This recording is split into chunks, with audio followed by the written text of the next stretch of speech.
नमस्कार दोस्तों, क्या आप जानते हैं कि राष्ट्रीय स्वयंसेवक संघ यानी आरएसएस की शुरुआत सिर्फ कुछ लोगों से हुई थी, लेकिन आज इसका नाम भारत ही नहीं बल्कि दुनिया के कई देशों में लिया जाता है। आखिर आरएसएस का उद्देश्य क्या है? इस पर 3 बार प्रतिबंध क्यों लगा? इसके कितने संगठन हैं? और तिरंगे को लेकर विवाद क्या था? आइए जानते हैं पूरी कहानी। राष्ट्रीय स्वयंसेवक संघ आरएसएस का मुख्य उद्देश्य हिंदू समाज को संगठित करना, राष्ट्र निर्माण करना और भारत को परम वैभव, सर्वोच्च समृद्धि और गौरव की ओर ले जाना है। इसकी स्थापना 27 सितंबर 1925 को डॉ. केशव बलिराम हेडगेवार ने नागपुर में की थी। मुख्य उद्देश्य और लक्ष्य क्या है?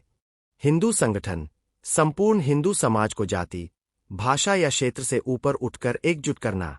चरित्र निर्माण, स्वयंसेवकों में अनुशासन, देशभक्ति, उच्च चरित्र और सेवा की भावना पैदा करना। सांस्कृतिक मूल्य, भारतीय संस्कृति, सनातन मूल्यों और सभ्यता की रक्षा करना व उन्हें बढ़ावा देना। राष्ट्र का परम वैभव, भारत को एक सशक्त, आत्मनिर्भर और विश्व गुरु के रूप में प्रतिष्ठित करना। कार्यप्रणाली क्या है? शाखाएं, संगठन का मुख्य आधार दैनिक या साप्ताहिक शाखा है, जहां खेल, योग, बौद्धिक चर्चा और प्रार्थना के माध्यम से संस्कार दिए जाते हैं। राष्ट्र प्रथम, हर परिस्थिति में देशहित को सर्वोपरि रखने की भावना का प्रसार करना।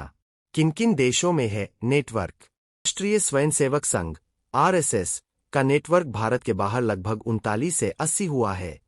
आधिकारिक और मीडिया रिपोर्ट्स के अनुसार विदेशों में संघ सीधे इस नाम से काम नहीं करता, बल्कि वहां इसके काम करने के तरीके और नाम अलग होते हैं।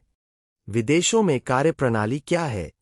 Hindu Swayamsevak Sangh HSS America, Britain, Nepal और केन्या सहित कई देशों में संघ के वैचारिक काम इस संगठन के जरिए होते हैं। स्थानीय नाम, कुछ देशों में यह अलग नामों से पंजीकृत है, जैसे म्यांमार में सनातन धर्म स्वयंसेवक संघ, मलेशिया में हिंदू सेवा संगम और सिंगापुर में विवेकानंद सेवा संघ। पहनावे में बदलाव, भारत के विपरीत विदेशों में शाखाओं के दौरान कार्यकर्ताओं का ड्रेस कोड सफेद शर्ट और काली पेंट होता है। आरएसएस के मुस्लिम संगठन का नाम मुस्लिम राष्ट्रीय मंच एमआरएम है। यह राष्ट्रीय स्वयंसेवक संघ आरएसएस से जुड़ी एक सहायक संस्था है, जिसकी स्थापना 2002 में की गई थी। इस संगठन का मुख्य उद्देश्य मुस्लिम समुदाय के बीच आरएसएस की विचारधारा का प्रचार करना और समाज में भाईचारा बढ़ाना है। इसके बारे में अधिक जानकारी आप मुस्लिम राष्ट्रीय मंच की आधिकारिक वेबसाइट पर पढ़ सकते हैं। कितनी बार लगा प्रतिबंध? भारत में राष्ट्रीय स्वयंसेवक संघ आरएसएस पर अब तक कुल 3 बार प्रतिबंध लगाया गया है। 4 फरवरी 1948 महात्मा गांधी की हत्या के बाद तत्कालीन गृहमंत्री सरदार वल्लभ भाई पटेल द्वारा संघ पर पहला प्रतिबंध लगाया गया था, जिसे शर्तों के आधार पर 11 जुलाई 1949 को हटा लिया गया। 4 जुलाई 1975 इंदिरा गांधी द्वारा देश में आपातकाल इमरजेंसी लगाए जाने के दौरान संघ पर दूसरा बैन लगा, जिसे 1977 में हटा लिया गया था। 10 दिसंबर 1992 अयोध्या में बाबरी मस्जिद विध्वंस के बाद केंद्र सरकार ने आरएसएस पर तीसरी बार प्रतिबंध लगाया था, जिसे पुलिस जांच में कोई ठोस सबूत न मिलने के कारण 4 जून 1993 को हटा दिया गया। किन किन देशों की मदद?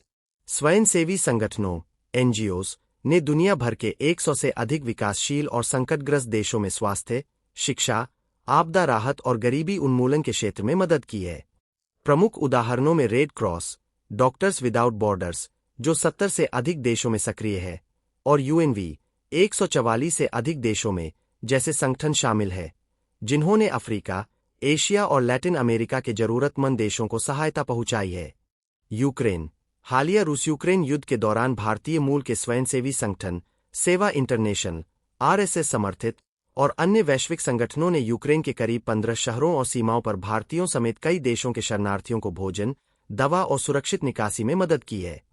अफ्रीकी देश Nigeria, Sudan, Somalia, Congo, Kenya और इथियोपिया जैसे देशों में भूख, कुपोषण, गृहयुद्ध और बीमारियों से निपटने के लिए ह्यूमन राइट्स करियर्स के अनुसार वर्ल्ड विजन और डॉक्टर्स विदाउट बॉर्डर्स जैसे बड़े संगठन लगातार स्वास्थ्य और साफ पानी की सुविधाएं पहुंचा रहे हैं। एशियाई देश नेपाल, अफगानिस्तान, बांग्लादेश, यमन और सीरिया जैसे देशों में भूकंप, युद्ध और बाढ़ जैसी आपदाओं के समय स्वयंसेवी संगठनों ने आपातकालीन राहत सामग्री, पुनर्वास और चिकित्सा सहायता प्रदान की है। भारत में स्वयंसेवी संगठनों जैसे सेवा भारती, एकल विद्यालय ने 1947 के विभाजन के शरणार्थियों, 1962 व 1965 के युद्ध पीड़ितों, गुजरात भूकंप, उत्तराखंड बाढ़ और कोविड-19 महामारी जैसी बड़ी आपदाओं के समय लाखों नागरिकों तक राशन, चिकित्सा और शिक्षा पहुंचाई है। कुल मिलाकर ग्लोबल वॉलेंटियर्स और IVHQ जैसी वैश्विक संस्थाएं दुनिया के देशों में शिक्षा, स्वास्थ्य, पर्यावरण और मानवाधिकारों की रक्षा के लिए काम कर रही है। RSS के कुल कितने संगठन हैं? RSS राष्ट्रीय स्वयंसेवक संघ से जुड़े कुल संगठनों, आनुषंगिक संगठनों की संख्या लगभग 40 से 50 के बीच मानी जाती है, जिन्हें संघ परिवार कहा जाता है। हालांकि विस्तृत अनुसंधानों में इससे जुड़े छोटे बड़े 2500 से अधिक संगठनों के नेटवर्क का भी जिक्र मिलता है। संघ परिवार के अंतर्गत काम करने वाले प्रमुख संगठन निम्नलिखित है।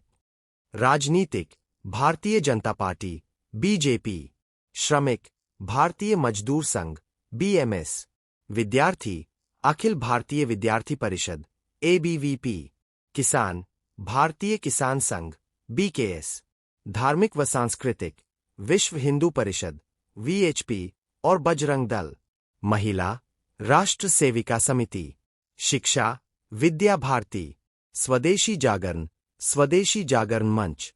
RSS ने तिरंगा क्यों नहीं फहराया था? रुकिए, आगे बढ़ने से पहले चैनल को सब्सक्राइब करें। मैं आपके लिए यह वीडियो लाता रहता हूं। चलो आगे बढ़ते हैं।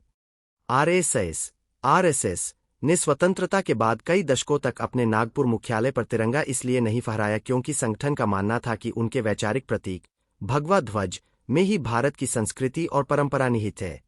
तिरंगे को लेकर संघ और राजनीतिक दलों के बीच दशकों से वैचारिक और राजनीतिक विवाद रहा है। One India Hindi. इस मुद्दे के दो मुख्य कारण हैं। एक, भगवा ध्वज के प्रति निष्ठा। आजादी से पहले और बाद में संघ अपने मुख्य पत्र ऑर्गेनाइजर के माध्यम से भगवा ध्वज को ही भारत के राष्ट्रीय ध्वज के रूप में अपनाने की वकालत करता था। उनका तर्क था कि तिरंगा झंडा देश पर नकारात्मक मनोवैज्ञानिक प्रभाव डाल सकता है और भगवा ध्वज त्याग, ज्ञान और भारतीय संस्कृति का सच्चा प्रतीक है। 2, कानूनी बाध्यता। संघ का पक्ष।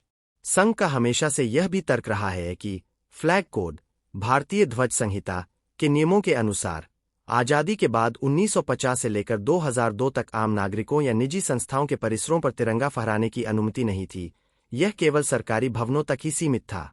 संघ के अनुसार इन कानूनी बाध्यताओं के कारण ही नागपुर स्थित कार्यालय पर तिरंगा नहीं फहराया गया।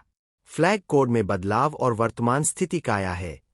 जब 2002 में फ्लैग कोड में संशोधन हुआ और नागरिकों को अपने परिसरों में तिरंगा फहराने की कानूनी अनुमति मिली, तो संघ ने पहली बार 26 जनवरी 2002 को अपने नागपुर मुख्यालय पर आधिकारिक तौर पर तिरंगा फहराया था। इसके बाद से संघ नियमित रूप से राष्ट्रीय पर्वों पर तिरंगा फहराता आ रहा है। RSS का मूल मंत्र क्या है? राष्ट्रीय स्वयंसेवक संघ RSS का मूल मंत्र, देशभक्त व्यक्ति तैयार करके ही एक मजबूत राष्ट्र बनाया जा सकता है।